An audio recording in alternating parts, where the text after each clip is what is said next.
Hello everyone, this is Juan Carlos Gastelum. I am a real estate investor in Texas, and today we're going to discuss what happened to the eviction moratorium that was set to expire on July 31st, 2021. On August 3rd, the CDC issued an emergency order titled Temporary Halt in Residential Evictions in Communities with Substantial or High Levels of Community Transmission of COVID-19 to prevent the further spread of COVID-19. Now, what does this mean?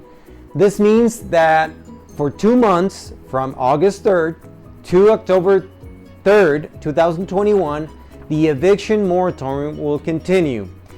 Now, there have been 5 main criteria for non-paying tenants in order to receive the benefit of the moratorium.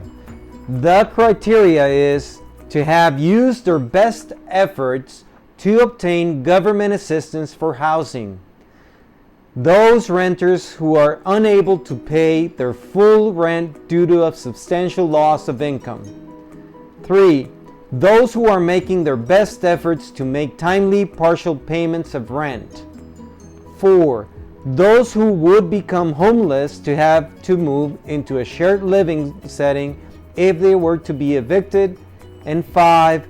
To those who reside in a U.S. county experiencing substantial or high rates of community transmission levels of COVID-19, as defined by the CDC. Now, what this means is that discretionally, the CDC has determined which counties are presenting the most transmission or the highest transmission rate of COVID-19 to the citizens. Now, for renters, this means that they have to fit within these 5 criteria in order to benefit from the eviction moratorium, which, by the way, cannot be applied retroactively. For investors, this means that they have to take certain measures to ensure that they get the right tenant in their property.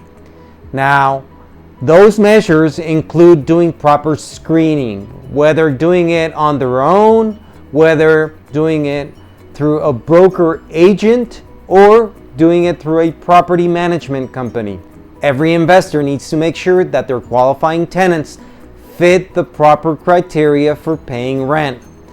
This doesn't mean that they're safeguarded against unemployment or that further down the line, the tenant may fit within the eviction moratorium criteria. Now, for investors, this means that with the proper measures of screening tenants, they can have a second layer of control and safeguard against tenants who fit the eviction moratorium criteria. If you're an investor, our tip for today is to take the time and do the proper screening so that you can ensure the tenant has the capacity to pay rent in the upcoming months. If you're doing this through a third party, whether a leasing agent or broker or a third party property manager, make sure that you demand from them that they do proper screening.